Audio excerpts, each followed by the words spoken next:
James McNeary. Maybe I literally don't understand.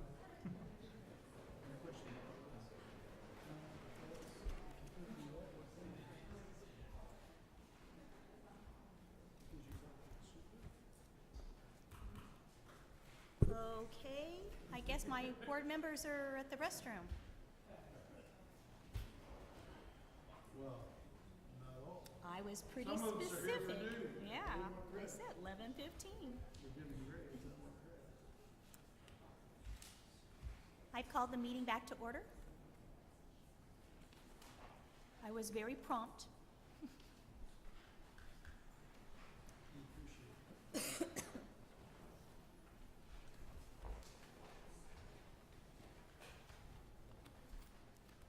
The next item of our agenda is approval of final placement of schools into categories of school accountability. Deb Daly, if you would approach, please. And oh no, first we have two comments. We have James McNeary.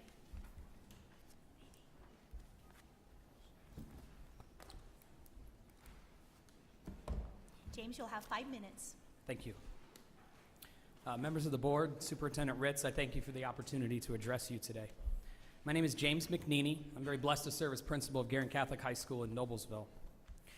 I'd like to paint a picture of our frustrations over the past month.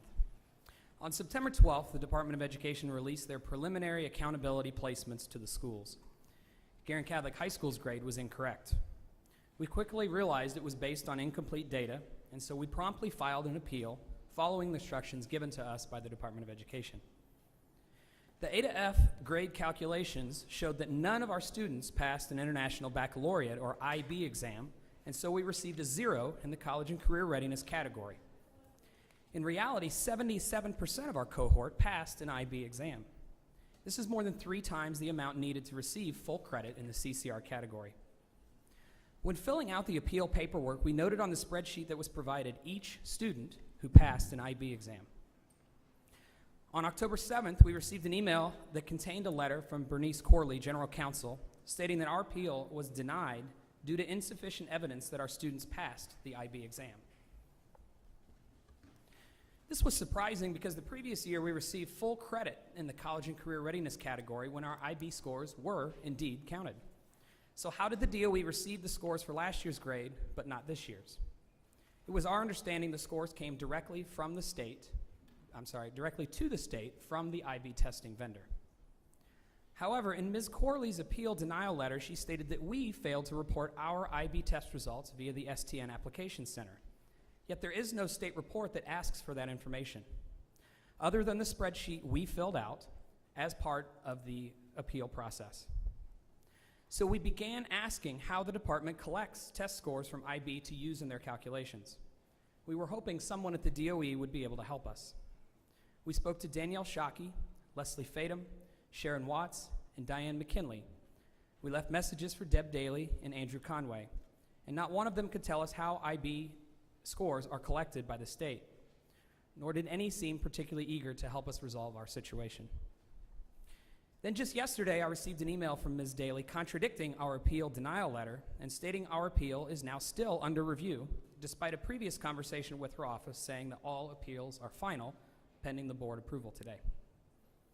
It also verified that IB data is indeed collected directly from the testing vendor, verifying that Ms. Crowley's accusation of our failure to report was unjust. My hope is that when all of this dust settles, our grade will be based on our real data. Anything else would be an injustice to our students and teachers who have put in so much hard work. As educators, we should be committed to giving proper credit to our students when it has been earned. I'm hoping our state is committed to do the same. To conclude, I do not know what grade, if any, is being recommended to you today for our school. Our appeal denial letter stated it would be voted on at today's meeting.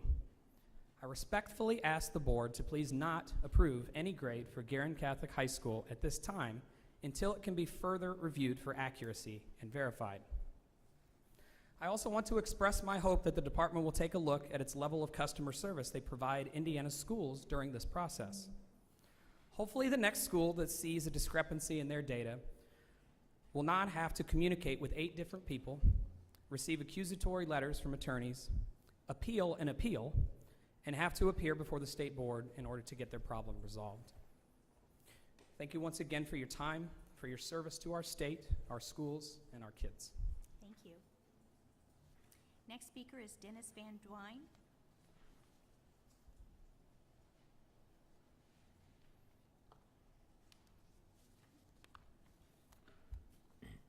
Good morning.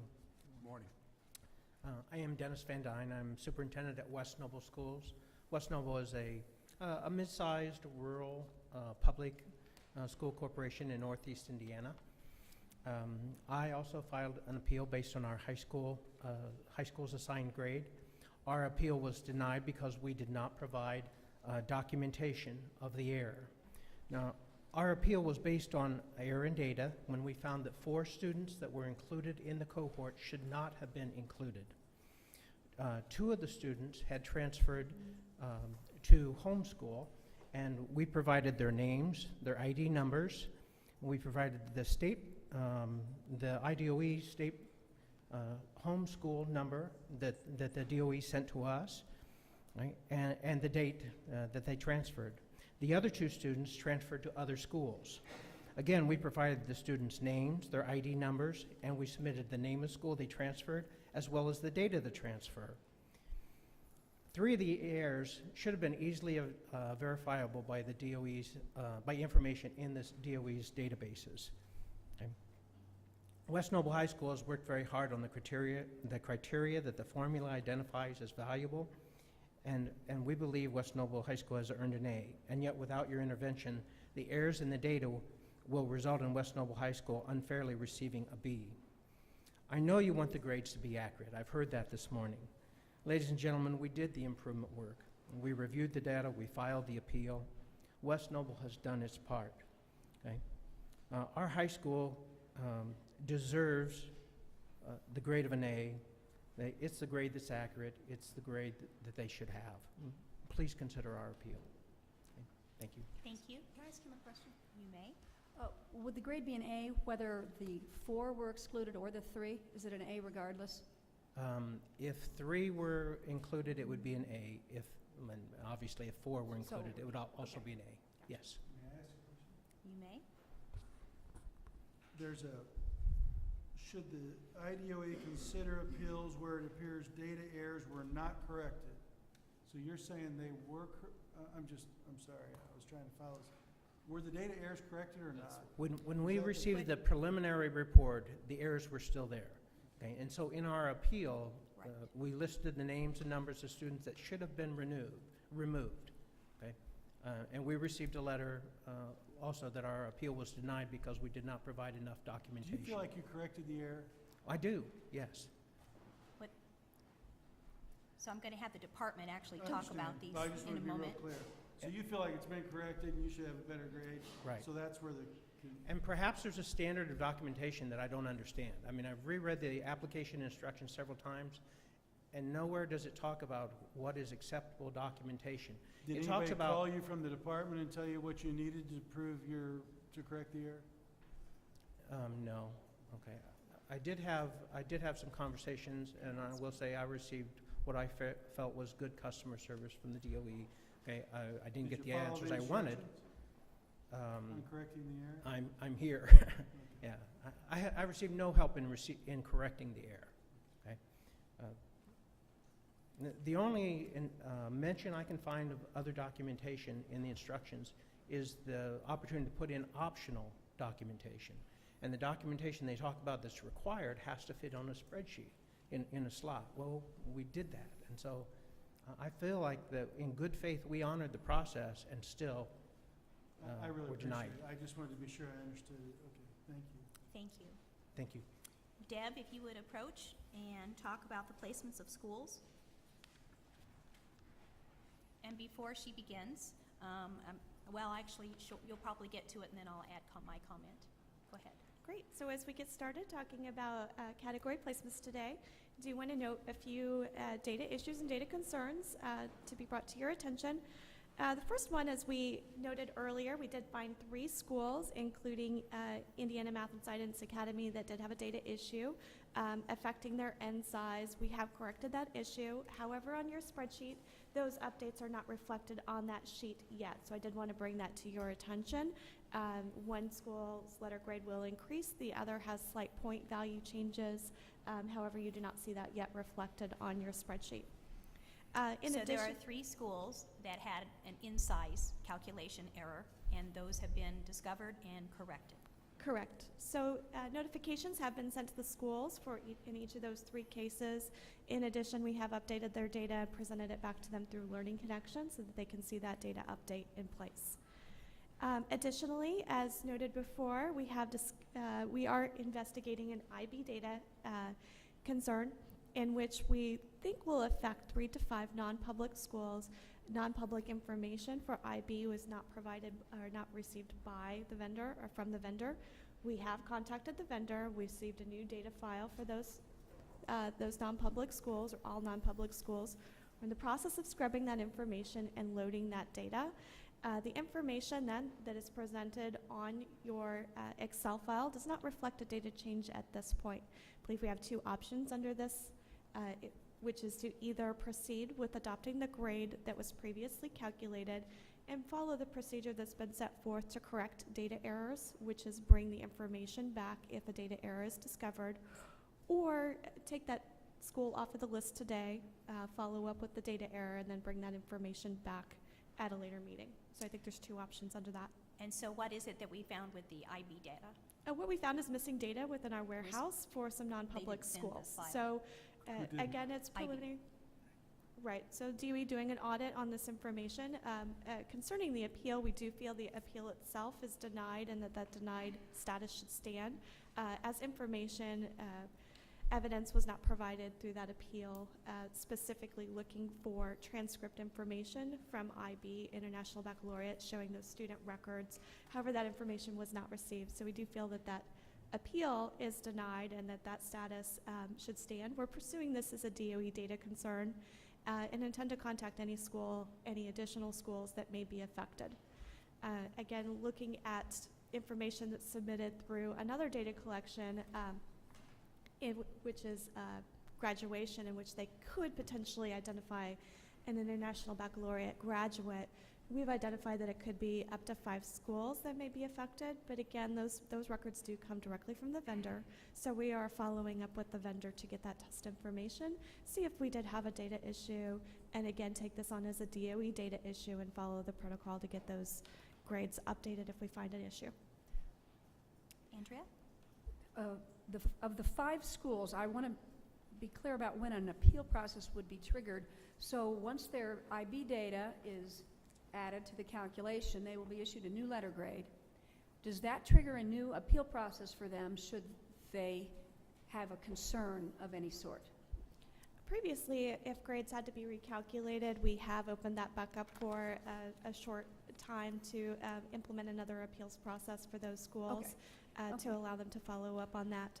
And then is there a reason why the private IB data was not sent, but the public was? Have we identified the cause of that We're yet? following up with the vendor to understand. But you know the why public schools have that. Absolutely. Okay. If there are any other data concerns after we receive a new data set, we'll follow up with that as well. But at this time, we feel it was only non-public information for one specific year that was not provided in the data set. So again, we will follow up with that information and ensure there are no other issues. So those on that.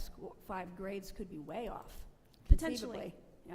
Potentially. In some cases, and again, we've been contacted by one of those schools, but we will follow up with any of the schools that are affected by that issue. Potentially, some of those schools could have received their full college and career ready points based on dual credit or AP or some of the other indicators. So the impact, we simply won't know until we load that data. Many times students can have more than one indicator, so it may not affect the overall points for a school. Sarah? My feeling is that if we know right now that those schools were calculated using incorrect data, my vote would be to pull those out of what is approved today. I think that there is a definite public stigma, even if we go back and correct those down the line. If that is the grade that is released, there's a lot of public weight on that. So and I don't know if you would want a motion now, or, Yeah, we're getting close to that, if we don't have any more questions for Deb. yeah, I'm not comfortable including those schools within it, given what we know right now is missing data. And that was gonna be my motion as well, Okay. to actually pull the in-size group and the IB schools that have that IB data and reissue their grades later. Brad?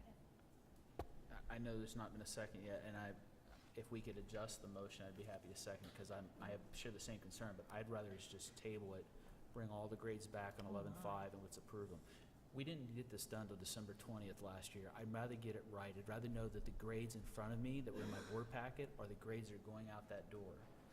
As it is, we're pulling certain grades out, and then let's just get it cleaned up. It's clear in my mind, there was concerns from the field that there were issues. You've acknowledged some. That's understandable, but let's get it cleaned up, and we're talking 2 weeks. It's 10:15. We meet 11:5. We bring them all back. We affirm them. They all get released. So by waiting till 11:5 to get it right, what does that jeopardize? Especially given that we didn't get them out till December 20th last year because of all the stuff we went through. So I think one of the biggest components that we'd want to keep in mind has to do with educator effectiveness and the use of the data and the educator effectiveness ratings. I don't have the deadline in front of me for that, but I believe it's December for having the data posted on the DOE website, which again means we need over a month of data collection and scrubbing to be able to get that posted by that deadline. I think that's one of the largest considerations. And last year they had how much time? Last year it was very late. We did not receive that About 10 days. information. And It I still gives them 6 weeks, so 5-6 weeks. And I'm just saying, let's get it right, because there are multiple concerns, some that were expressed here today and some that were not. People are concerned. I don't know what's happening, but there are multiple concerns about trust and faith and accuracy, and I get it. We've got some things created by the rules, some things are created by just trying to implement things. I get nervous when we talk about, well, we're going to pull just a certain subset of grades out, we're going to release the others, we're going to put them back. Let's just get it right and affirm them. Andrea? I agree with Brad, and here's why. Had Garin not discovered this on its own, we would be in a position today Right. of giving 5 schools an incorrect grade. 4 of the schools didn't notice, probably because their staffs are too busy doing other things to pour through the data, and they rely on good faith that all the data got presented and calculated into their score. So to me, that it causes me to question the credibility of all of the grades, and it just makes sense to take a step back, make sure all the grades that we approve have been properly given that once over, and it is just a matter of a couple of weeks, so what's the harm? And then when we issue the grades, we issue them for all schools simultaneously. There's a pragmatic reason too. What are those schools going to say who didn't get grades? I mean, let's just say all schools get their grades on the same day. I think that just makes the most sense because it puts those schools in an awkward position. Dan? May I ask you, why was Theodore Garin High School's appeal denied by your department? Deb? No. But why were they denied? Deb? Sure, that specific appeal was denied because they did not provide evidence to show the IB information. Specifically, when we're looking at this type of information, we're looking for vendor records. Had a vendor record for each student been provided to the department, that appeal would likely have been granted. When did the first appeal come into you? First appeal, When Overall? did they call your office? I don't have times. When did Garin you- High School, When did Garin Garin School, ask- When did you ask, what date? excuse me, September 20. within the appeal process. So Right. in your department, if someone appeals, they don't have the data, do you go try to get the data, or you just tell them no? All appeals are reviewed based on what is submitted at the time of the appeal. It's a single appeal per school. Information should be submitted through that appeal process. Again, there's So I'm gonna, Superintendent, That's the here's first- the deal.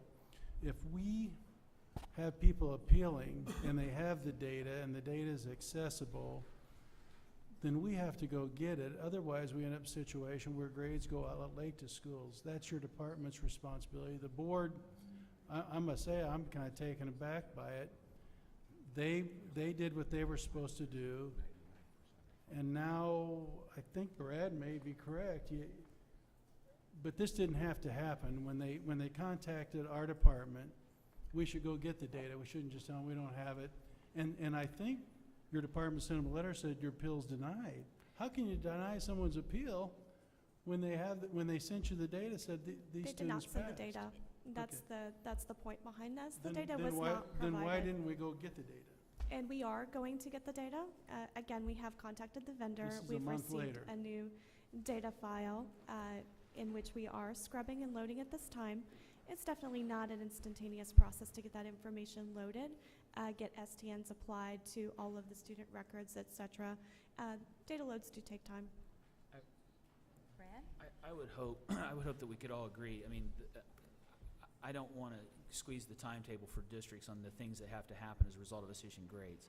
But we had quite a conversation last year around accuracy of grades. This time Correct. last year, we actually had a report from Sheldrick Grew about the accuracy of grades. And one of the recommendations in there that I've not heard the department talk about was to have LSA run these same grades and do comparative accountability. And I remember last year sitting here and the superintendent saying that's a great idea.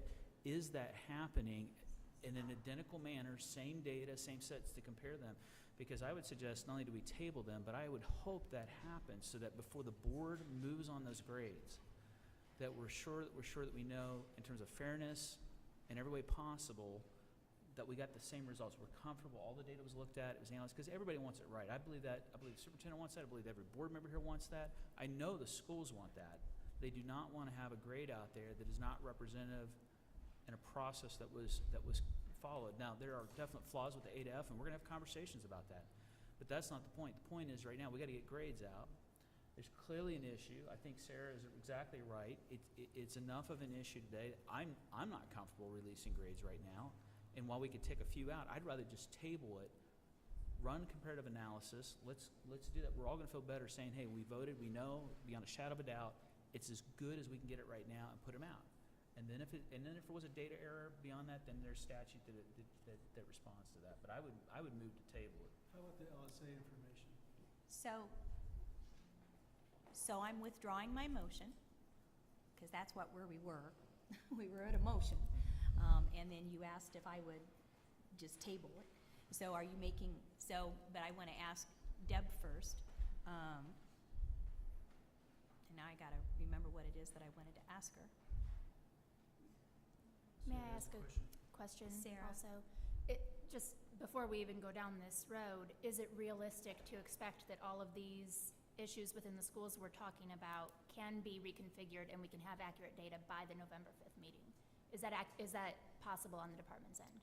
So again, on the 3 data issues that we found with N size, those have already been corrected. You're just simply not seeing those reflected in your Excel file. So what we're really talking about are the 2 changes that we voted on previously around atypical school configurations, and this one school that has contacted us that will likely have a change on.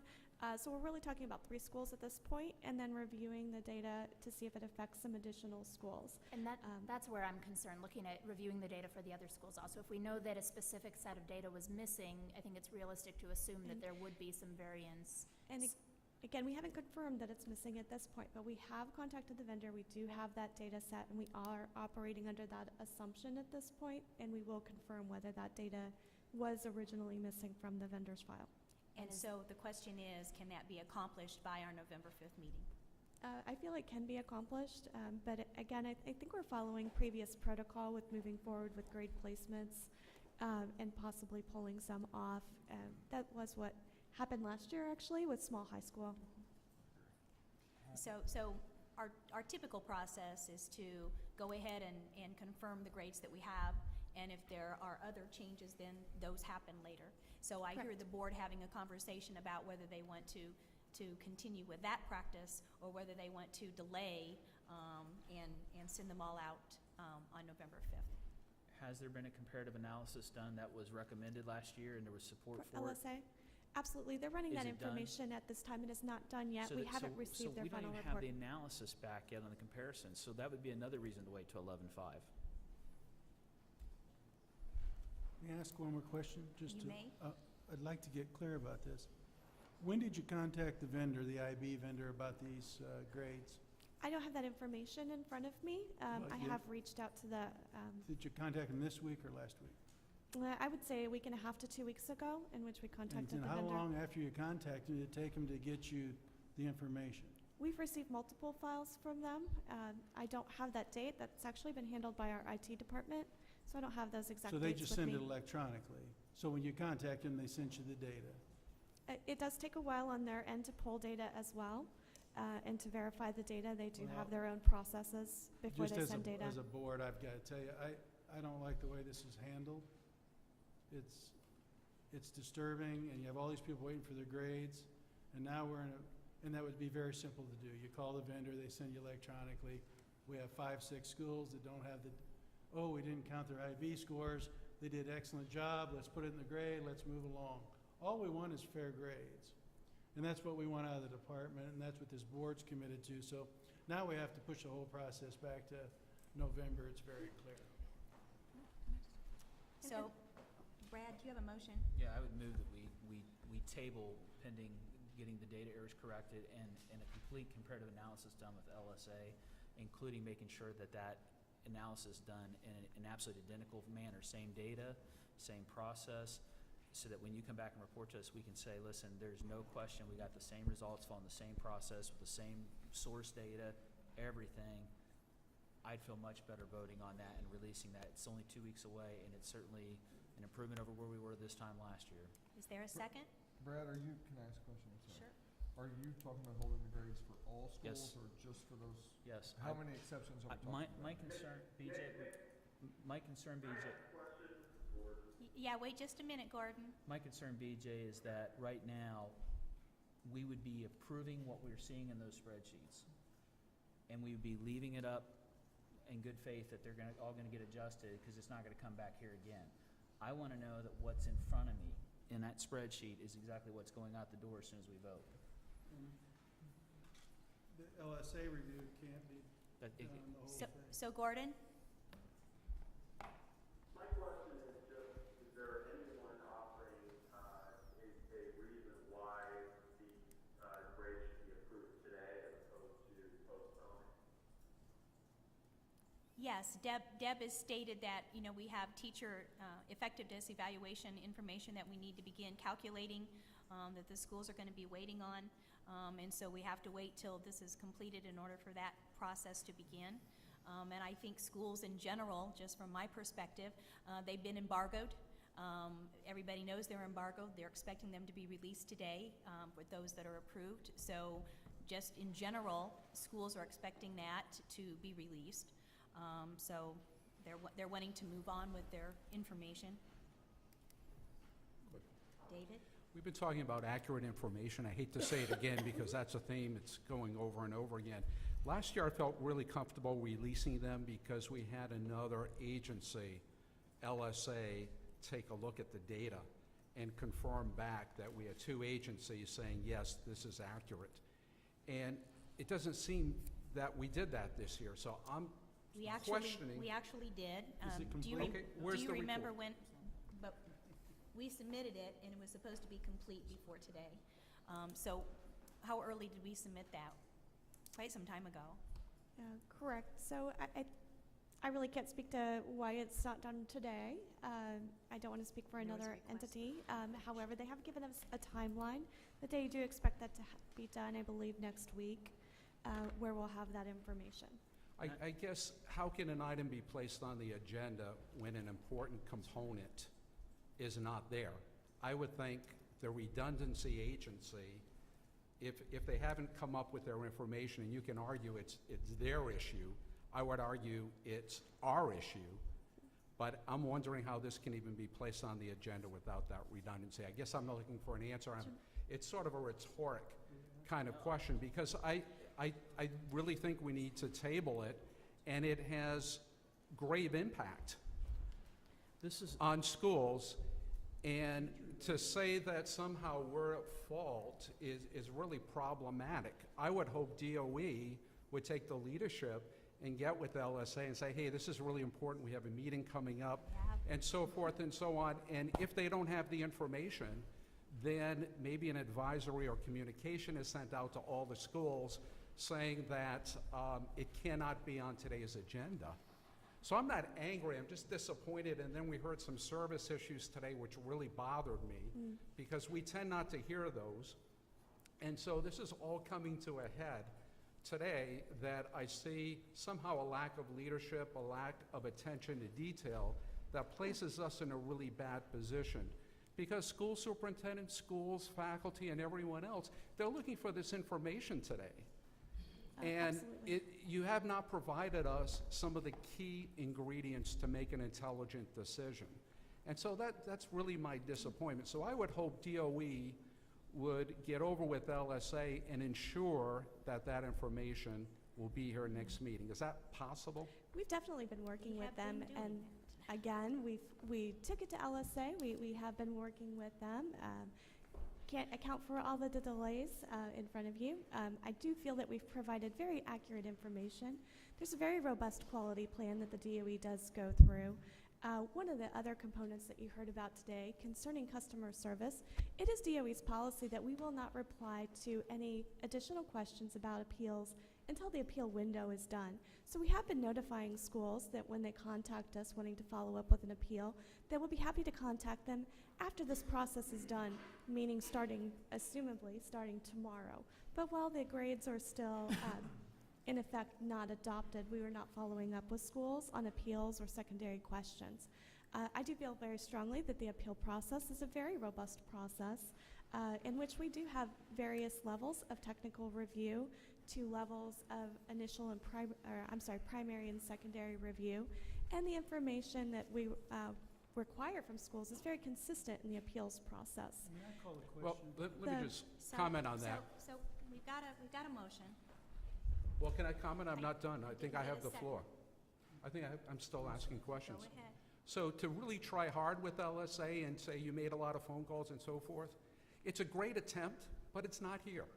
And it's the only redundant system we have. And I would ask our executive director to make a comment. He's been asking to make a comment. Is that I possible? think we do see that as a secondary review, and that the DOE is responsible for No, it's not creating a those secondary findings and review. It's an presenting them to the board. affirmation of data that's so critical to schools.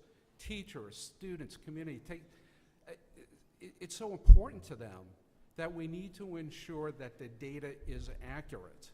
And it's always terrific to have a redundant system, to have another agency looking at it. And to say that there's some problem with that amazes me. And so it's great that we're having the data check so that we are all confident that the results are accurate. I'm not the only person talking about accuracy. Almost every person on this board has talked about that today. And it being such a critical thing and not have that information for the vote is highly disappointing. Bob?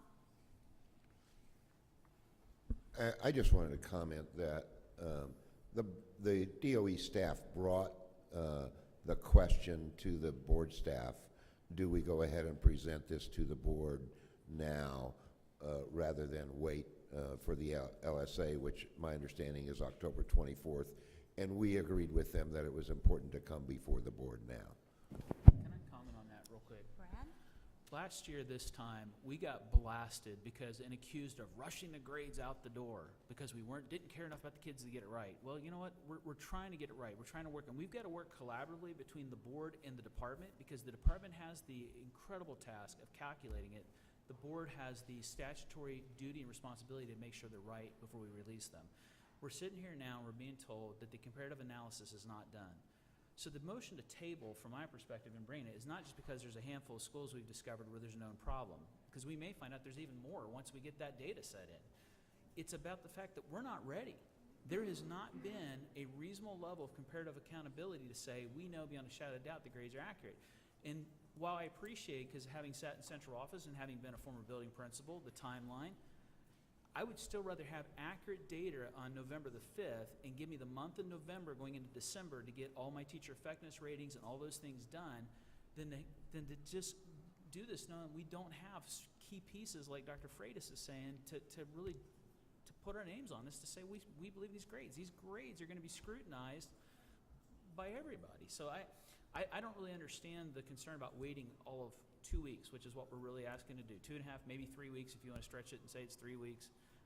It seems like a reasonable request to table it, get the analysis done, let's get the grades as good as we can. If we're concerned about the impact to the field, then we need to start looking at what happened here that got us up against the wire without having those things done, and that's not something the board can fix. That's a department's responsibility. So Brad has a motion. Is there a second to table until November 5th? Can I ask one more question? You may, Mr. Go ahead, Gordon.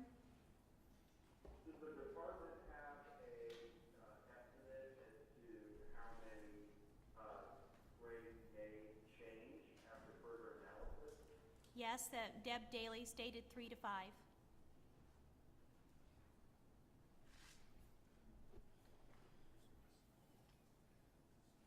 Andrea? I just want to point out that the data reporting requirements we impose on these schools is enormous. It's going to grow under the new A to F. And we need to recognize that some of these schools have people working part-time in data, part-time registrars. Garen discovered a problem that now we know affects at least 4 other schools. It just makes me very nervous that we continue to demand more and more data from schools and don't recognize the fact that these schools are trying to do the job of educating children and they don't have time to determine if every bit of data is right. So, as we know, and we've talked about it before, we do not give schools the opportunity to correct data input errors. We have got to change our policy so schools can correct data input errors whether they occur 1 day, 1 month, or 1 year after the fact. Because if we don't don't create a mechanism to correct data input errors, some schools will have not only flawed scores for that year, but their growth scores will be wrong going forward. So we've got to change that policy. Andrea, are you seconding the motion? Oh, I thought it was already seconded. I'm It speaking has in not been favor of the seconded. motion. I've asked I'll twice. second it then. Any further discussion? Roll call, please. Mr. Elson? Yes. Dr. Freitas? Yes. Mr. Hendry? No.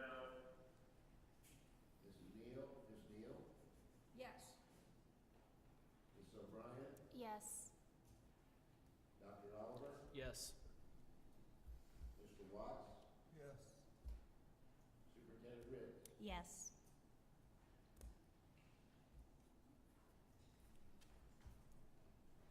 Motion carries. Our next item of business is initiating rulemaking on school accountability.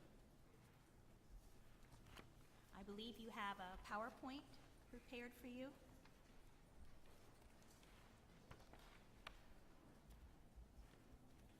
And I have a question, if I might, for the board's legal counsel. Did we actually withdraw from rulemaking officially?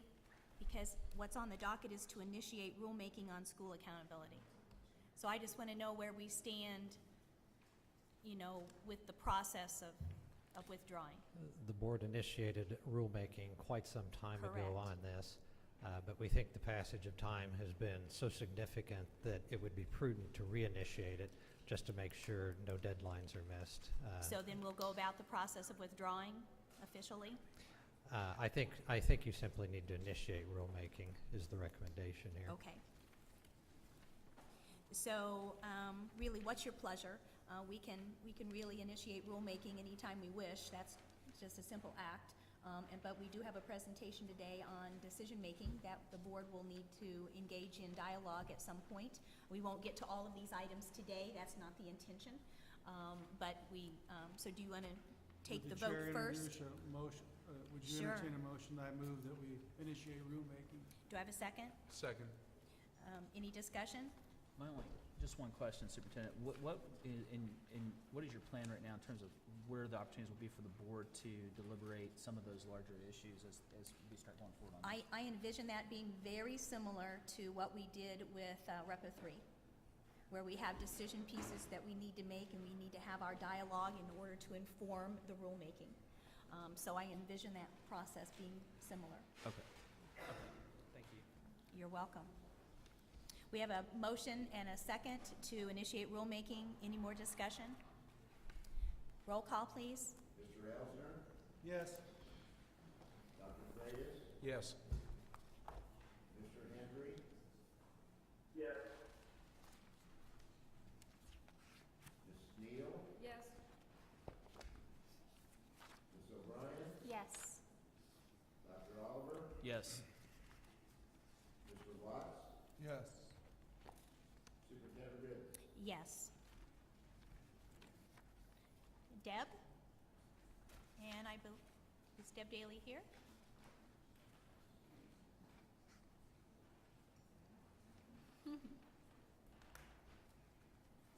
And Claire, I know you guys are co-presenting. Well, while we're waiting, may I ask a quick question? You may. Was it clear to the board before we left A to F that the concerns with the missing data, that those will all be resolved prior to that coming back on November 5th? I guess what I'm asking is, did we address Yes, those? everything will be resolved. We're all on the same page on that, Correct. so if they have data, we're Correct. gonna accept it, look at it. Okay, Correct. So make sure we didn't leave them And hanging just on. so we're on the record, I asked that perhaps this not be on the docket for grade consideration because LSA had not finished its work. Okay. So it was felt that it should come before this board. May I ask a question? Yes. Is it a rule or a statute? What prevents going back to that subject, the correction of data input errors? Can the board vote to allow data correction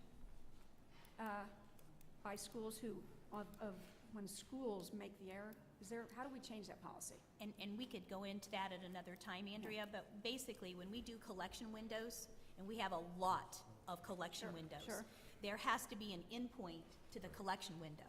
And even at that point, we allow time, usually afterwards, for them to correct the data after they've done the collection input. So we allow time for corrections So for you're data saying this input. would not be a And at some point, slam dunk, it just so we'll has to hold be off. done.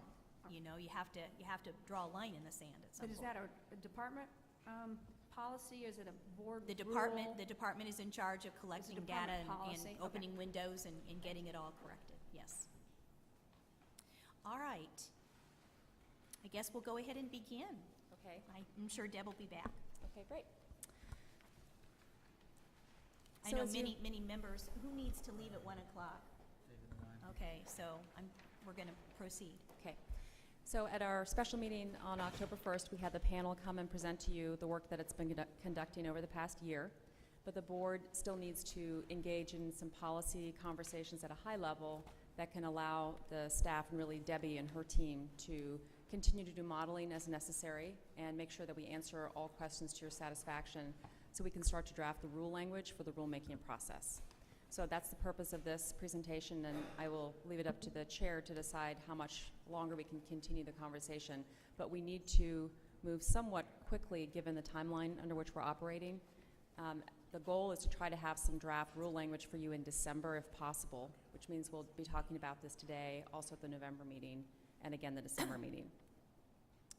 So the policy considerations that the staff will need guidance from the board on are weighting proficiency and growth, the distribution of A through F grades, what methodology we're actually going to use for calculating growth for purposes of accountability, and then selecting and weighting multiple measures. I know that's a topic that this board has brought up many times. And then the transition from our existing A through F model to whatever new model the board approves. So moving on to the next slide here, just as background for the board to remind you that we already, of course, have proficiency information.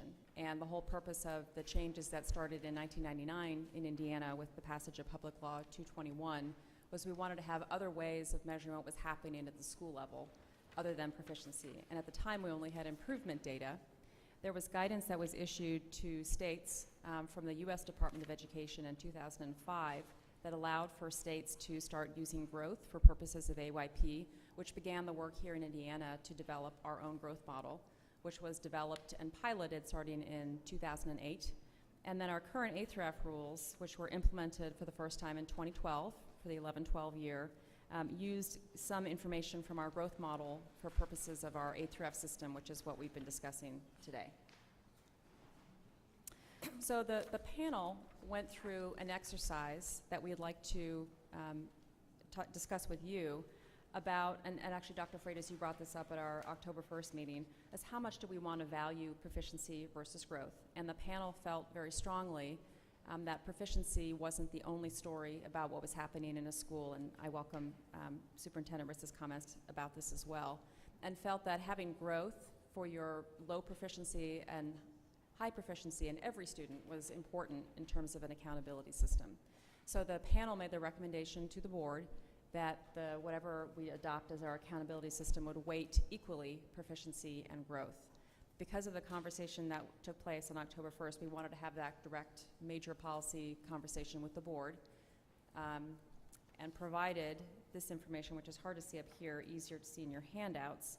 This just shows our 2013 grades, the distribution, based off of a weighting of growth compared to the option that was presented to you by the panel on the 1st. That shows here the 50% performance, 60%, 70%, up to 80%. And as you can see, the higher you weight performance or proficiency, you see the drop in A's, and it affects the distribution of grades. So this is just to inform you to have this policy conversation, and we would like to get your guidance about what it is that the board views as an optimal reflection of proficiency versus growth in the accountability system. Because that is kind of the fundamental question that has led to where the panel arrived. And so making sure that you understand the panel's preference was 50-50, and I don't know that that's stated right on there. And we ran calculations for all of the different options. We did both 50-50 and 60-40 the entire time. And actually, this was a question that came up on the next slide. What actually happens to the level of change in a school's grade when you start from proficiency and then you add growth by the different weights? And I really wish that Debbie were here to talk about this. Yeah, I think she's ill. They said she's physically ill. So. Okay. Cynthia, I know you've worked with Debbie on this. If you could speak to this chart just to explain what the board is seeing, that'd be very helpful. Right. In the data that Debbie initially put together, and then I played with it to come up with some of these additional breakouts. The first chart looks at the change of the difference between if you've got performance and growth as compared to performance only. So it's performance and growth minus performance only. So you see the change in scores. It would be if it were a 2-letter grade drop, it'd be a -2. A 1-letter grade drop would be a -1, or no change is a 0. So that's what this chart means, the change in letter grade. And you see, again, the difference between if it's a 50-50 growth, 60-40 performance, 70-30, 80-20, with that additional weight on the performance. The second chart, on the other hand, compares the change versus simply the 2013 grade. So what the change, if our current system. Our current system. Correct. So the first one is simply performance only, and then the second one is our current system. And you see the changes again. -2 would be a 2-letter grade drop. So one of the things that the panel was trying to make sure that we were doing was having a new system that wasn't going to see the big swings in grades, in scores, but be more reflective of how the school really is operating. And so that's why we're giving you this chart in particular. And you can see the swings that are happening under the current system, and then you can see what it would be under the proposed system. Michelle, would you be able to step in for Deb? That would be great. So is this chart clear, or would you like Cynthia to walk through a couple of examples? I have a question. David? Thanks for doing these charts. It's really, really helpful, and it was something we asked for last meeting, and it helps us conceptualize. One of the key House leaders has talked about having 2 grades, and I understand legislatively they want to have one particular grade. So it would take legislation to have a grade for growth and a grade for performance. Is that correct? So it's actually a federal requirement as well as state that you have to place each school into a category. And in Indiana, we call those categories by the A through F letter grades. That does not prohibit us from showing detailed information to schools, which we currently do through Learning Connection, to say what are the components of the data that arrives at the ultimate grade. And assuming the board adopts option D or something like it, we could actually show, here is your performance portion and here's your growth portion, and you could calculate that yourself at the school level. The nice thing about the new model is you will see them totally separate. You will see a separate performance indicator and a separate growth indicator, which is really important to schools. That's what I'm getting at, and that's what I'm advocating, is that we have two separate indicators. And so, in that it's coming, my question is, when is that coming? Is that with two different indicators? Can we do that as part of a recommendation? That's exactly the kind of guidance we'd like to get from you. Okay, Yeah. so as one person speaking, I guess, right now, I would ask to be clear to schools on this information that we would have two separate indicators, one for growth and one for performance. Because the argument's going to be, how do you combine those two and what's the percentage and so forth? And that's really a philosophical, conceptual issue. I have, within my congressional district, cities, larger communities, and they're really advocating for more of a growth model. And then I have some other communities that, I'll call them high-performance communities, that are looking more toward an emphasis on proficiency. So I guess in my mind, the best way to settle this is to provide information on both, and then communities can look at each one and decide where they want to put their emphasis. Dan? May I clarify, would you essentially end up with three, you'd have a grade, but then you could also separate out the two so you can communicate? Because I was, matter of fact, you went way back in the notes when we first did this, I was leaning towards the 2 grades, but we ended up saying, well, wait a minute, you need, because eventually the young people who graduate from a district, and I don't care where that district is, they get to compete in one job market, one society, and we have to help them. On the other side of the coin, working with Turnaround School Center, when you start getting growth, there's a lot of educators, students, parents, administrators, district that are doing yeoman work, and you have to slap a grade on that and pat them in the back and get a lot of good publicity. So would we end up with 3 grades? Here's your grade, but you can tell your community we're an A in growth, so this train's going where we all want to go. I mean, would we end up with 3 grades? Michelle? The grade, but then you could and talk to your community about the direction. I think the direction is really critical. It wouldn't be a letter grade per se of those 2 components, but it definitely would be a very clear picture of how are we doing in terms of both performance and growth separately, so that, again, to Dr. Freitas' point, the school can know where they need to improve, what they need to work on, what can they celebrate. I think that's really what the board wants to see. And to tell you the truth, I'm a little bit interested in what you kind of label a high performance. Let's say that you have a very privileged, well-resourced area where students, what's their growth? Are we satisfied just being proficient, going like this? I don't think a community should be satisfied with that either. So what comes in that door? And how far we grow them is an educator's ultimate, I guess, measurement. And so I like it on all levels, and I like a lot of reward and praise heaped on that without losing track of these young people have to go compete at the university, in the world economy, and in society, and add to the culture, and I want to prepare. And to your point, the high-performing as well as the low-performing students, their information is displayed within the model so that the school can actually take advantage of that data and make adjustments. Piggyback on, I wanted that clarified. There are 3 members of the board who were on the board when the current rules were adopted here today, and my understanding from where you landed 3 years ago was that you valued proficiency more than growth, and growth was a bonus and a penalty. And I think once we've gotten into implementation, the feedback from the panel was pretty consistent that nobody understands how that is calculated and can't explain it very well. Too complex.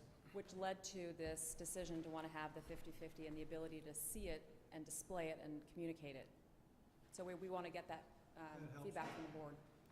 I think the grades have been really valuable, so I'd like to keep those. But what you said about federal law, about placing schools into categories, I wonder if we can place schools into categories based on those 2 separate letter grades, so you keep the letter grades, but for the categorical designation per school, it would not be a letter grade.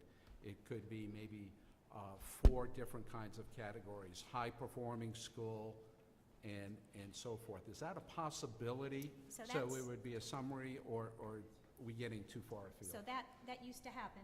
We had categories, and in fact, on your next chart that you have before you, you will see that we used to put schools in categories for exemplary progress, commendable, academic progress, academic watch, and academic probation. So we did put them in school improvement categories, which is required by federal law, that we must place them in improvement categories.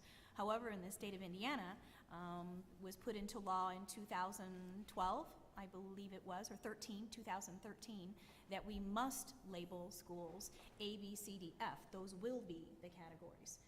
So it would take legislative change, and yes, it was recommended that we go to 2 letter grades, perhaps, both for performance and for growth. I am certainly not opposed to that. I will say openly that I think that is a fair way to look at schools and a just way to look at both their performance and their growth separately and not try to figure out how to combine them together. That was not our task as a panel or as the board. We have to work within the confines of law. So unless that is changed, we must come up with a way to calculate 1 grade. But we certainly can display data into those 2 separate areas. And in fact, if you recall the little spreadsheet, not even spreadsheet, the little sheet we gave you, we actually broke it into performance and growth and multiple measures. So that it was very clear that if we added more multiple measures letter, you could even see that domain broken out. So we wanted to be sure that no matter what happens in legislative action, that our model could withstand whatever happens, and we could easily make that work. I think it's important too, a conversation that the panel had was that if you had the ability to select which grade you were going to communicate, then it's inconsistent. And it's actually, I believe, I'm not misstating this, that the federal law requires a consistently applied school accountability model. That was the other thing that we wrestled with. You want to be able to reflect growth for the high-achieving students. Correct. Who start out high-achieving. You don't want to just have them rest on their laurels. You want to see the growth. But also for the low-achieving, you want to be able to recognize the growth that teachers are accomplishing and the students are accomplishing in an accountability system. So those are some of the considerations that led to the construct of the law, Correct. plus the need to be clear with communication, but still have the necessary components to explain to your stakeholders in your community, what does my letter grade actually mean? Let's break it down. Correct. So would the law allow us to issue 3 grades, a sort of one that's the summative of both proficient and growth, and then have 2 subset letter grades, 1 for growth, 1 for proficiency? Is that permitted So within the law? what would be reported to the public would be the 1, but you could still have a report card that said, and here was my performance and here was my growth, and that could be communicated to anybody within the community or statewide. So I think what I hear him asking, though, can we actually not do that just in data, but actually give a grade? That I'm going Correct. to have to defer to my legal counsel. Yeah, I that's a legal question. almost certain the answer is no, but we can. Well, the law is that we issue a grade, and so we're going to issue a grade, but we're going to provide 2 grades that are subsets. And I think the spirit of it is to communicate accurate information. I would hope the interpretation of the law would allow for that. We could look into that. Brad? I would hope, I appreciate the work the panel's done, but I would hope that, sorry, Mr. Hausner. I think you cut from Sarah. I'm sorry. I'll yield the floor, sorry. Oh, I'll yield the floor. I called on sorry. Brad, and then I'll call on Pays to Sarah. sit close to the superintendent, Sarah. No, Some I'll teardrops yield. for me. Go ahead, I'll yield. No, you're fine.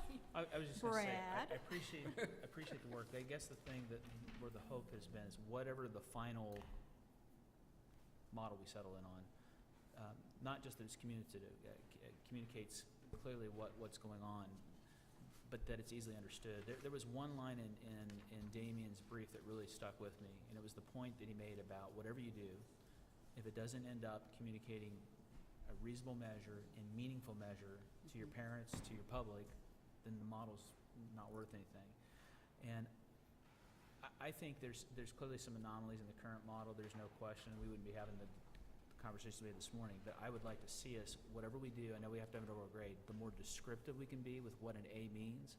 I kind of like what Dr. Freitas is saying about breaking that out so you can see that. You know, when I get my child's report card, one of the first things we want to do, and we do it even before the report card, is go to Power School to find out what were the grades that led to that overall grade we're getting in math. And I think similarly, it would help a parent or a member of the public to see an overall grade and be able to trace that back, and for a teacher to be able to explain that to a parent or a building principal how we got there. And that would be my hope. Sorry, Sarah. Oh, Sarah. We pretty much had the exact same thought. I agree completely about the complexity, and that's a conversation that we had a little bit earlier too. I like the idea of breaking it down, but I worry if we report both grades, we do add to the complexity of what the schools are at.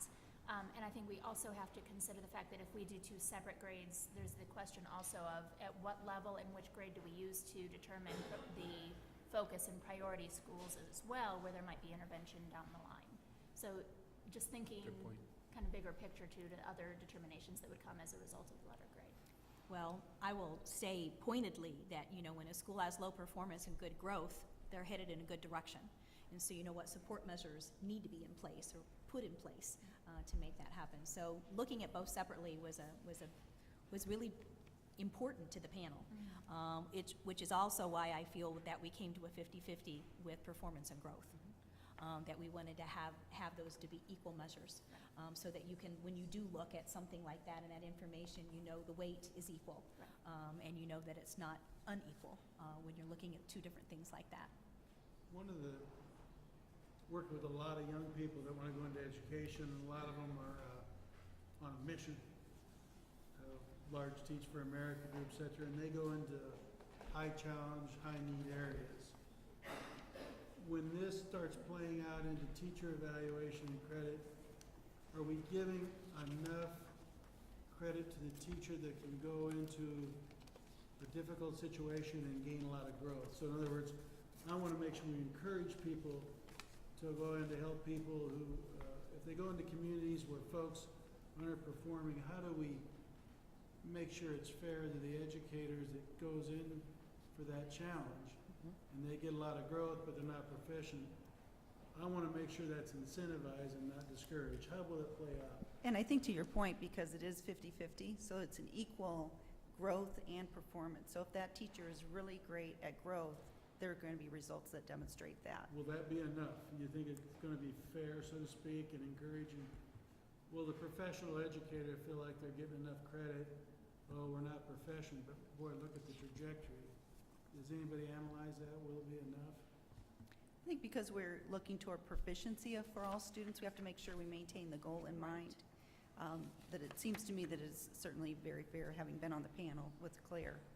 But I'll let her respond. And that was actually one of the reasons, we'll get to that later, we might not have time today, that the board, or the panel, wanted to have more than 3 categories, which we currently have, of the pass, plus, pass, and do not pass, was precisely for that reason, especially on the lower end, is what can you actually see the progress, Right. even if the student is not at proficiency yet. That was what led to that So that's been conversation. thought through. Yeah. Now, I just want to, before we move on to this related chart here, where is the board in terms of, right now our current model starts with proficiency, you get a bonus and a penalty for growth. Now that still allows actually fairly large swings in your letter grade. You can go up to, you can go down to.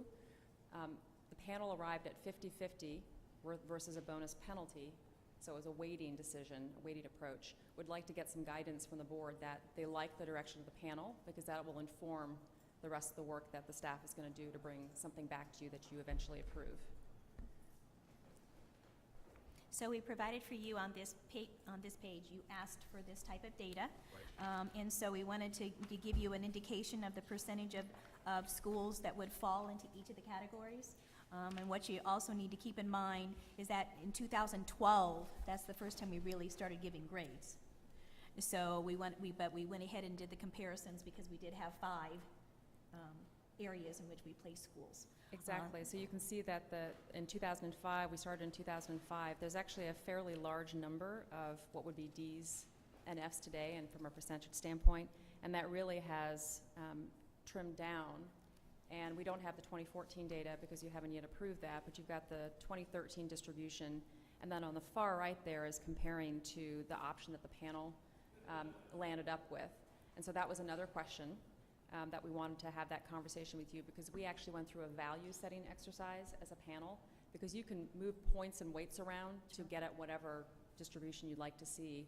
And it actually was kind of a fundamental building block of the rest of the panel's work.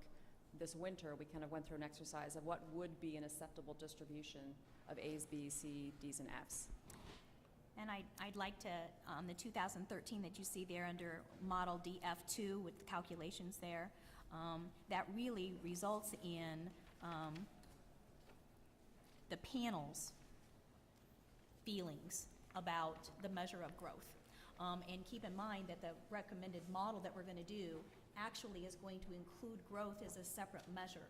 We do not do that necessarily in our current model. You don't get anything for growth unless you've done something for a bonus point, or you haven't done enough according to what we have to get a penalty point. So it's an add-on. It's not part of what it is we're doing. So the recommendation would squarely put growth as a component of what we're doing, a separate component. And this is what it looks like with a 50-50. And keep in mind also, that's with our current assessment system, our current data. We're going to be moving. We're going to have to work with the data of our new assessment to actually inform what it is we're doing too. You may not be able to answer this, but with the 50-50 split, would it be possible to have no students at proficiency and not be failing? No students, say it again? Would it be possible to have no students at 0% proficiency and not be an F school? Or to the flip side of that, to have 100% at passing and not be an A school? Because we weighted them 50-50. I don't think that'd be possible, because Not at all. one decision the board did make a year ago was to move from a 4.0 scale to a 100-point scale. So it's going to be easier to see what's happening for proficiency and growth. Well, I love that growth's included. I don't want to give a false sense of what's really happening in that building. I mean, to me, a grade, and as a teacher, I appreciate it, because I want to see that my kid started here and now he's here. Right. But that grade is not mine only. I mean, education, in my opinion, is a triad. There's students, there's teachers, and there's parents. And if my school's an A, I don't take all the credit for that. If my school's an F, I don't assume all the blame either. It's realistic. So I don't want to give a false sense of while I appreciate growth and selfishly as a teacher, I love it, I don't want to give a false sense of what's going on inside that building, because now I think, while I don't think our F system's perfect, I think it does bring things to light that need to be addressed. And I would caution us from getting too far from that, because it brings attention to things that quite honestly need attention. Yes, David? So when we say performance, let's just clarify it. We're looking at a particular student meeting a set of standards, either meeting those standards or not. Minimal standards. And so that's a component, and then the growth component is important also. Yes. And so for me, I think personally that the proficiency needs to be weighted higher, because I believe that students need to demonstrate performance at particular standards. So let me give you an example. By the end of third grade, I really believe that students need to be able to read at a certain proficiency level, because that's the gateway to their future success in school. Those students who can read at the third grade level, their likelihood of succeeding at the higher grades is much greater. So that's why I'm leaning toward having a higher percentage go to proficiency, because those checks are in there. We certainly need to support growth too, but not at the same level as proficiency. I don't think they're equal. I don't think it will move all schools forward in a dramatic kind of way. We certainly want to celebrate growth, but again, not to the same level as we do with proficiency. I see proficiency being the accountability factor. And so that's why I think we need to put a little more percentage on that. Is that what you were saying, BJ? Just say it more. Okay. Thank you. So I think this is important. I mean, this is precisely the values conversation we want to have with the board, because that will lead to all the rest of the work that we do, is what does an A school mean, to Brad's earlier point. When you have students who come in, only 20% passing rate, but you've had growth, but they're still not at a 90% passing rate. Right. What value are you placing on what's happening in that school if you weight proficiency more? And that was really where the panel, that's why the panel went to the 50-50. So I've heard from two. Where's the rest of the board on the weighting question? So looking at chart 5, I think you should put chart 5 up there. Okay. Page 5 up there again, because we calculated it out for you so that you can see where schools will fall. And then you have the current over there on the far left side. One of the things I really like growth for the parents and educators, student. Because if you start on the right trajectory, 3 or 4 years, you can get there.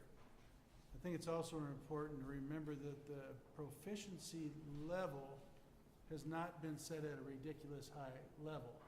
In other words, when we give our test to students, when they pass I-STEP, it doesn't, I'm glad, I'd rather have my children and grandchildren pass it than not, but it doesn't say, well, job done. It says, you're about where you should be, let's do more. With that, you almost want to go 60-40. It's not a radical difference, and especially if you can pull out and communicate to a school and to a parent and to a child, you're not proficient, but at the rate you're going, if we keep growing like this 2 or 3 years, we're going to be there, bingo. And then we're going to keep going. So you can use it, you can message up and give a lot of kudos and encouragement and affirmation, but there's a tilt to reality here on performance that you get to walk out into calculus class at a college level, and you have to be ready. And we can't sugarcoat that. So you probably have to go at least 60-40, and we work with that over some time, and then maybe we can move it up as a state. That's kind of my feeling. It's a hard call.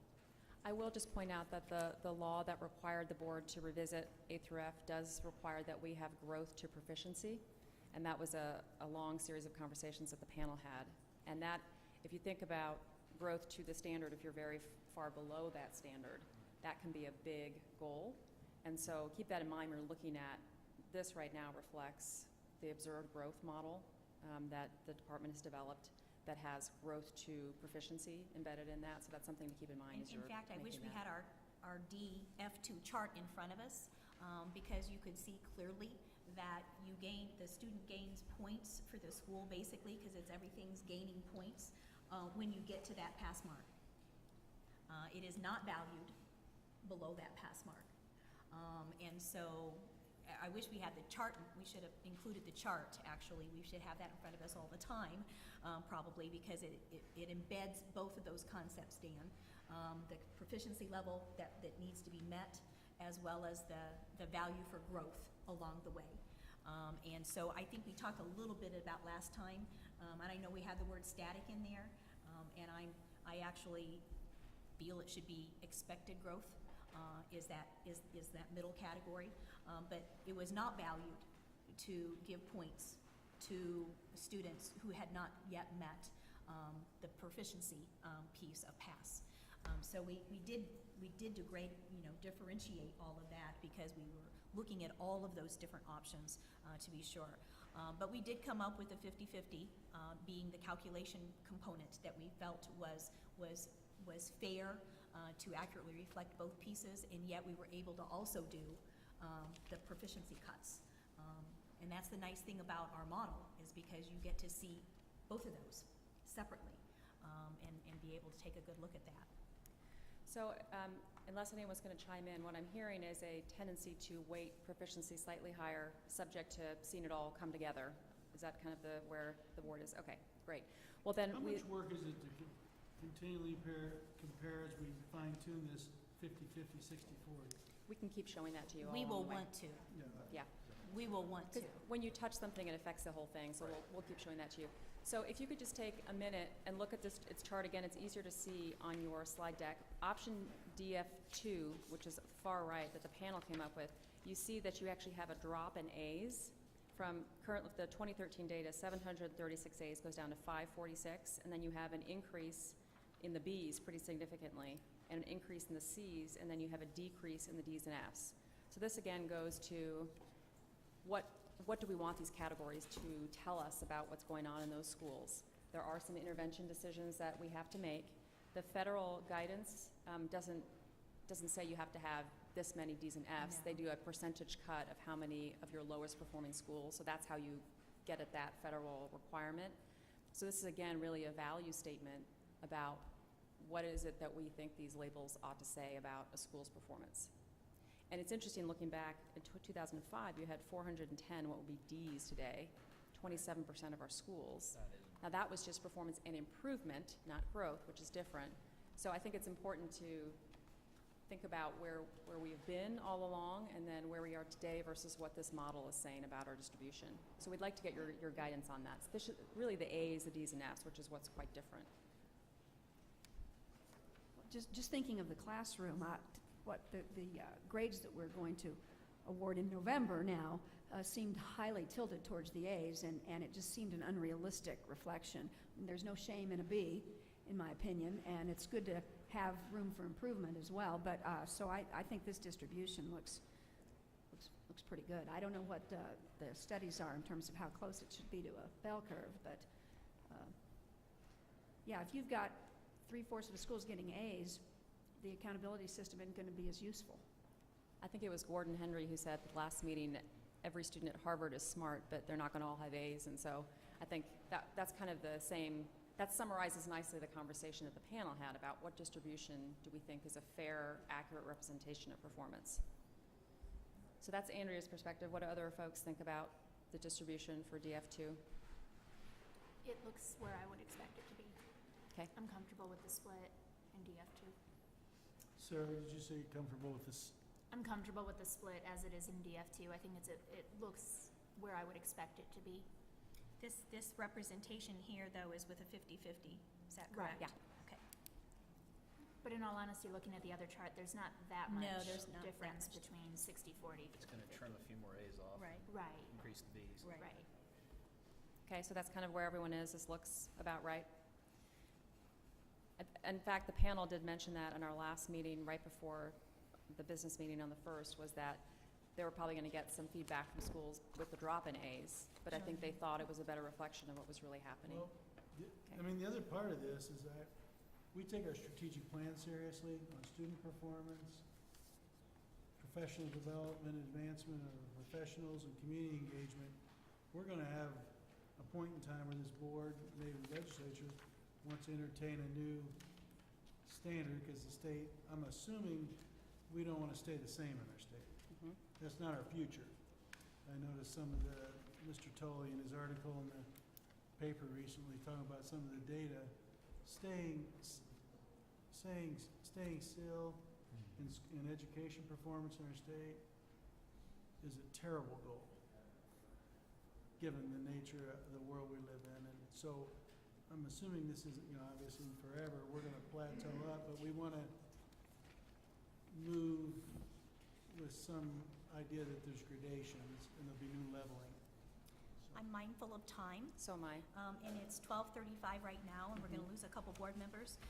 Do we want to begin the conversation on student growth percentiles and just end there, or do we want to wait till our next conversation? I defer to you, but I think if we were going to do one It was not last... intended we would get through all of this today. If we're going to do one last conversation, I might skip that so we can wait for Derek Briggs's memo and just talk about the multiple measures, which is something I've heard from most of you. That'd be great. All And right, so skip skip to to the slide multiple 11. measures pieces. And this is actually something the panel started off by saying we have to do better in our elementary middle model, which is really grades 3 through 10, because our current model, we just have performance and growth. However, after going through the list below, they discarded all of those and just stuck with ELA and math, performance and growth. So wanted to list for you what the panel looked at and discarded and have a conversation with you about that. On the next slide, you'll see that one of the things that we thought you might want to keep in mind is the balanced scorecard metrics. IREAD 3 was briefly examined by the panel, but because it's given 1 year, you can't do growth, which is why the panel decided not to include it, but I wanted to bring that up since it is one of the metrics in the balanced scorecard. In addition, we believe there is indication that there might at some point down the road be more of a requirement for science and accountability. There isn't now currently, but that's something, again, if you think about STEM for Indiana, is that something that the board should be considering and laying the groundwork for now, as well as some of these others, credit for being on track for graduation, compliance, school improvement. These are some other things that the panel talked So about. now I serve on the chief councils for the other chiefs in the nation, and there are states now that are trying to figure out what other multiple measures would be valid and reliable. One of the ones that's being looked at quite a bit is school improvement, having a metric system for actual school improvement, which is really what this whole process is about, and seeing the improvement of the school and that be part of what it is that goes into your grade. Credits and on-track graduation, we have issues that have been expressed at the secondary level regarding kids that aren't on track, and how do we entice that, or perhaps put that as part of something perhaps in the future to take a look at. We always have compliance indicators, that we can utilize in some fashion with schools actually doing things and completing things and getting credit for that. But these are all measures that haven't really been implemented fully in some states, and so they're trying to figure out how do we do that in a subjective, fair manner, which is why all those other items that you saw in there were discarded. So yes, they're great measures, and yes, they all add value to our school, but how do we objectively look at those to actually calculate information with them? So the panel did recommend that we do further study, that we go ahead and implement what we have, but actually actively have further study on multiple measures so that we can see if there's something we want to include. Multiple indicators as a concept is something that I think we all believe in because it gives us a truer picture of the school. There's a lot of research out there, particularly correlational research, what makes good schools, and I see some head nodding going on. And so as I look at sort of a random list of brainstorming, it's terrific. But what would be much more valuable to me is to look at that correlational research. What are the key factors that are indicators of exceptional schools? And so we're not willy-nilly just saying, yeah, we think this is good, we think this is bad, but there's so much research out there, we should be using the research that's out there. And maybe prioritize, and in my mind, there's probably 5 or 6, maybe 8 major correlational indicators of successful school. So I would ask that staff come back to us with maybe some of the correlational data so some of us that understand it can really look at it and dissect it. And that way we can defend how did we get these indicators. It's not just based how we're feeling 20 minutes before lunch. It's based on real research that took place across the country. Brad? Oh. Brad and then Andrea? Okay. Just 2 words of caution, I guess. One is, I guess a concern with the multiple measures. I've looked at how some other states are handling that. I'm thinking of Arizona right now, where they were very careful. Arizona was very careful. They have multiple measures, but when they look at things, and they had reasons why they picked what they did. They were looking at ESL, for example, at elementary, and they were looking at attendance, graduation, I think dropout rates at the high school level. But they were careful in the final analysis of awarding the final overall grade. They were treating it almost like bonus points. Yeah, a little. So that little. when you put it in there, the multiple measures didn't water down the overall. I mean, it was performance and growth that drove the grade without question. Right. And then from that, and I just want to know if in the panel's conversation, multiple measures, I'm sure that was discussed. If there's a sense of that, because my concern is that when you're trying to get to a single grade, algorithms get real complicated and real complex when you start throwing in multiple measures. It sounds good, but at some point, how do you explain what an A is? I mean, it's easy to say A is based on performance and growth. And then beyond that, this influences your final grade. I think the real reason, and correct me if I'm wrong, but where most of these were discarded was because there was some subjectivity. Oh. And so you were going to have inconsistent application across schools, which could then warp the grades. The only exceptions to that would be science, performance, and attendance. and even attendance, that's up to people to actually report that data correctly. The problem with science is right now you only have 2 tests spaced out by a year in the elementary, middle, and then you've got the biology. And so you don't actually have a way to measure growth. So that was why the panel discarded that. Is there a way, though, if the board was to settle on certain multiple metrics, that you would get it to, regardless of what the metric is, that you would convert it somehow to a point system so that it's universal in how it's applied at the end, so it doesn't have a swing effect on the overall grade? It would have to be, because it would have to be defensible as well. Okay. So, yeah. So that's how you track it. Okay. Very good. Thanks. And it's the reason why I think the panel ultimately decided to do performance, growth, and multiple measures. So we have college and career readiness, and we've got graduation now as 2 other multiple measures. But we do want to make sure that we're on the horizon to look at what's out there and what we can do to possibly, add to that if we want to. Andrea? I continue to support the idea of a extra credit option, that I would like to be a local option. I agree 100% with Brad. You don't want it pushing a grade in one direction or another, but a way to acknowledge centers of excellence in our schools that may not be reflected in their A to F grade.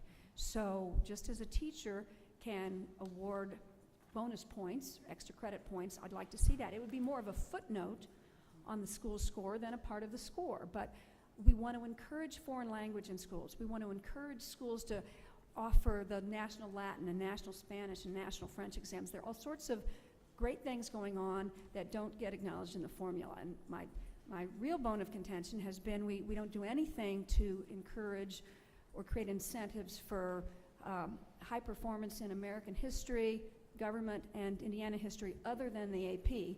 And there are an awful lot of students for whom the AP is not going to be an appropriate class. So creating a local option that schools could take advantage of if they chose, I think would work better. And ultimately, it shouldn't affect the letter grade, but it would be a great marketing tool for these schools to show off what they're good at. I would just very briefly say, let's be humble. You don't run schools from this board and the State Department. We could be pretty good at understanding performance and growth towards performance.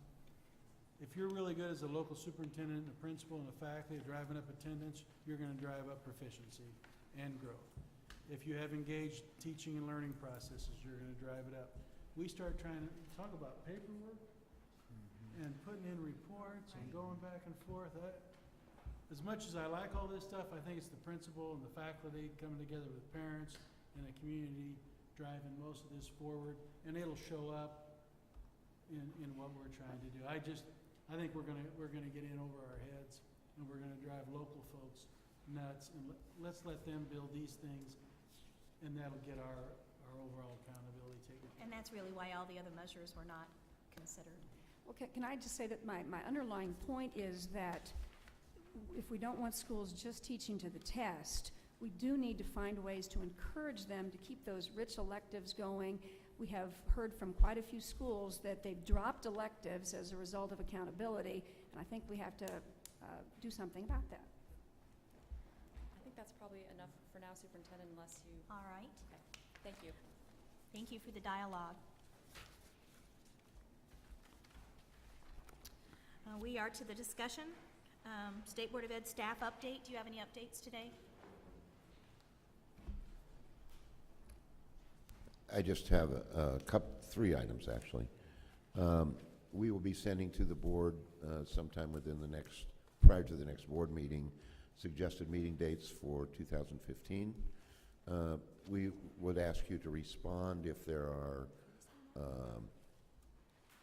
dates that don't work because we missed a holiday or something, but it traditionally has been the first Wednesday of the month, and so we will send those and then ask you to adopt those on the consent agenda for next meeting.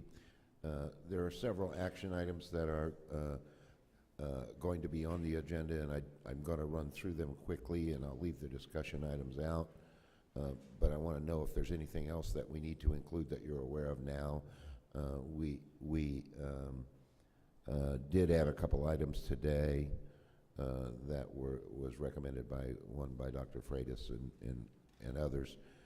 Adjudication appeal will be happening as an executive session for the first half hour, or however long it takes for next month, on an appeal that was made, and there'll be a recommendation by board council, but we will need to hear it because of FERPA laws in private, and then at 9:30 or whenever, we'll need to go and vote in public on that appeal. But we'll give you some information about that. Ms. Neal has recommended that there be an AP U.S. History curriculum resolution, and she may be bringing that next month. I will not be at the November meeting, so anything I would do, I would defer till December. Okay. Teacher licensure exams and cut score concerns from Carrie. Final approval for cut scores from Pearson for the health and physical education examination. Establishing new accountability targets and percentages. Turnaround academies and the state board intervention. The turnaround committee may be bringing some things there. Attrition and persistent rate report is due based on the planning calendar. And then that's all basically of the action items. And I just wanted to ask and make certain that it's clear to schools out there what happened today as a result of the vote, that we are keeping the information embargoed. Is that correct? Correct. And that schools should not release that information. Correct. Thank you. And if you don't mind, because some of you are leaving, I would like for Michelle Walker to give a brief assessment update.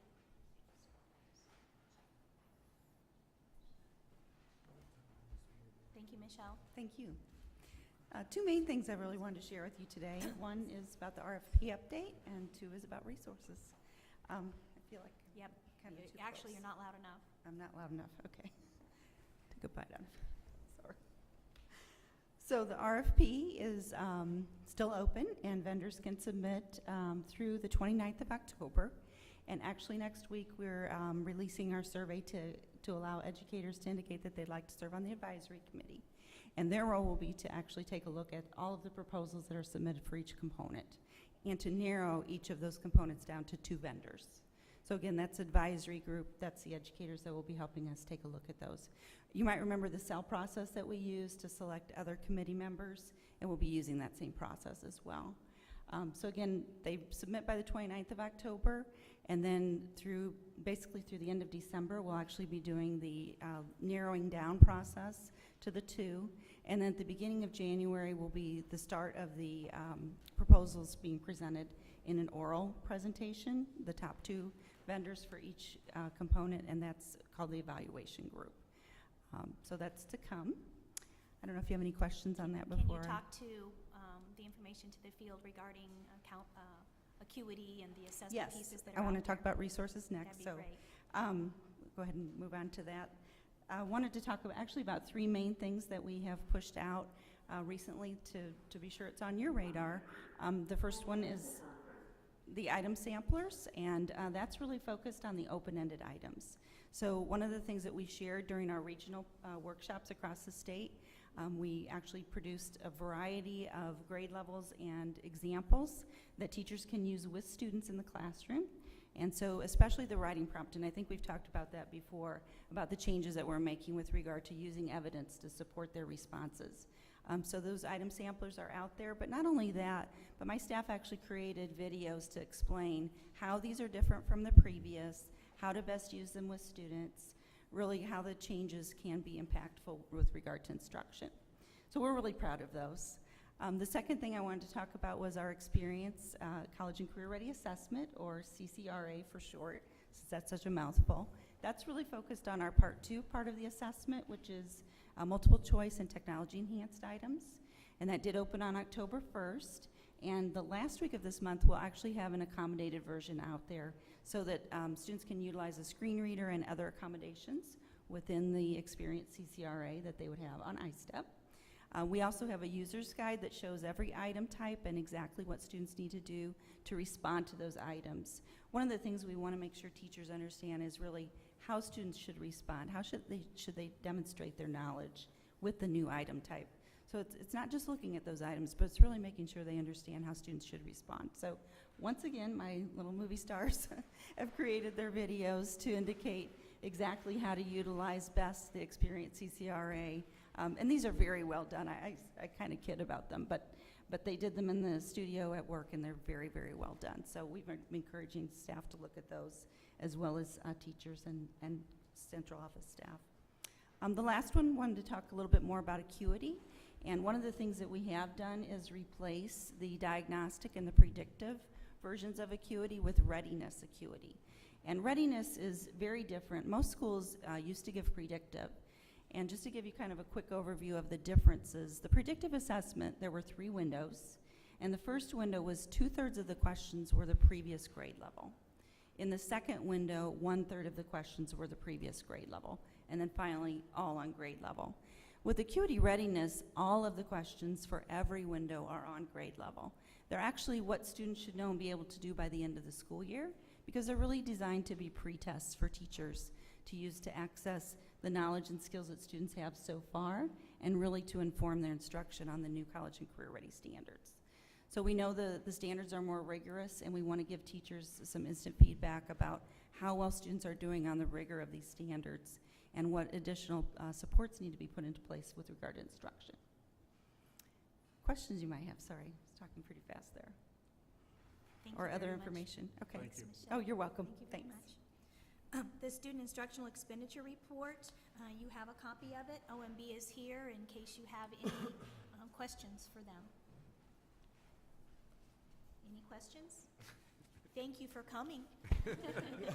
Very extensive report, thank you. School Turnaround Committee update, Dan Elsner? I mentioned some at the beginning. The only thing I would add, and of course, Sarah, if you want to add to it, it's come clear to us that we did the right thing. Excuse me. There's some refinements we can make, especially in clarity of roles. There's probably some recommendations we need to make to the legislature on the law. It's very clear to me that there are systemic issues that focused on school turnaround. It's within a system and a process that needs attention, both when we enter and how you get out, if you don't want to be there forever. Finally, I would say it's critical to tie this with our strategic plan. Every child in the state performs and you measure it, and we don't rest. There's no group of students that we can allow to be in schools that do not work for them or their community. 2, developing the educators and the leaders of schools, et cetera, will be critical to the whole thing. And the third thing, it's very, very clear that the community has to be engaged with those schools, parents starting with parents. But you can't fix problematic schools until all 3 of those components are insisted on, and we give heavy doses of attention and a lot of accountability. I would reiterate, we've received tremendous cooperation from all involved, in a genuine sense that thank you for making things better. Thank you for being courageous leaders, but we can now make them better again by some refinements. Is that a good summary, Sarah? I think so. I think the only thing I would add is just the difference in tone in the conversations that we're having. I think when we started this process, it was almost an accusatory and defensive type of a conversation. And I feel like at this point, everyone realizes everyone involved is just simply doing what we need to do to provide every student across the state with a quality education. And I just think it's important to note that there is a very definitive changed tone to these conversations, and I'm really pleased with it. Superintendents, communities, all, yeah, it's a big sea change, and I'm very proud of the district's interest in cooperating. They're thankful for the board's leadership, but they want to be in a partnership. Right. And so do we, frankly. So that's a good point, Sarah. Thank you. The last item on our agenda is this No Child Left Behind waiver update. Danielle had to leave on an urgent matter. She did prepare a PowerPoint for you with all of the updates for you that you can easily review on your own. So perhaps we'll just let you do that, because that information is readily available on that PowerPoint. So with that, I don't think we have anything under board operations, so I'd entertain a motion for adjournment. So moved. Second? Second. And all those in favor signify by saying aye. All right. Those opposed? We are adjourned. Okay, I will. She's sort of